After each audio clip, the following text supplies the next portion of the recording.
அதாவது பார்த்தோம்னா நேற்றைய தினம் ஒரு ஏர் கிராஷ் செய்தி நம்ம பார்த்தோம். ரொம்ப மனதுக்கு துயரமான அந்த செய்தியாக இருக்குது. கிட்டத்தட்ட ஒரு 200 பேருக்கு மேலே அவங்களுடைய உடல் இழக்கக்கூடிய ஒரு விபத்தாக இருந்துச்சு. எத்தனையோ கனவுகளோடு அவங்க போயிருப்பாங்க. ஆக பிஸ்னஸ் பீப்புளாக இருந்திருக்கலாம், டூரிசம்காக போயிருக்கலாம், ரிலேட்டிவ்ஸை பார்க்குறதுக்கு போயிருக்கலாம். ஸோ அவங்க டேக் ஆஃப் ஆகிற வரையிலும் அவங்க இந்த உடலை இழப்போங்கிறது அவங்களுக்கு தெரியாமல் இருக்குது.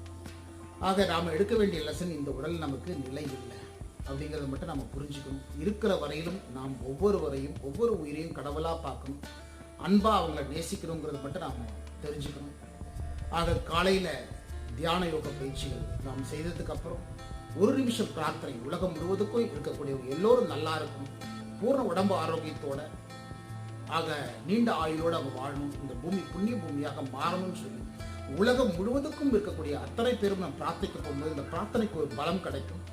ஆக இயற்கை சீற்றங்கள் எதுவாக இருந்தாலும் சரி, இது போல குறைபாடுகள் டேக் ஆஃப் ஆகும்போது இந்த குறை ஏற்பட்டுச்சு, இது போன்ற குறைகள் இருந்தாலும் நமக்கு முன்னறிவிப்பு கிடைச்சி இதெல்லாம் தவிர்க்கக்கூடிய பலம் நம்ம உலகம் முழுவதற்கும் இருக்கக்கூடிய எல்லோ மக்களும் ஒரு பிரார்த்தனை செய்தோம்னாக்கா, ஆக இது போன்ற விபத்துக்கள் தவிர்க்கப்படுவதற்கு உண்டான சக்திகள் நமக்கு கிடைக்கும். அதனால் அதன் வழியாக நம்ம செயல்படுவோம். இழந்தவங்களுடைய ஆன்மா உயர்ந்த நிலைக்கு போகணும்னு சொல்லி நம்ம பிரார்த்தனை செய்வோம். நல்ல வீடியோக்களை நீங்கள் பார்க்கணுன்னா தமிழ்வேல் சுவாமிகள் சேனலை நீங்கள் லைக் பண்ணுங்கள், ஷேர் பண்ணுங்கள், சப்ஸ்கிரைப் பண்ணுங்கள். பயனுள்ளதாக இருக்கும். நன்றி.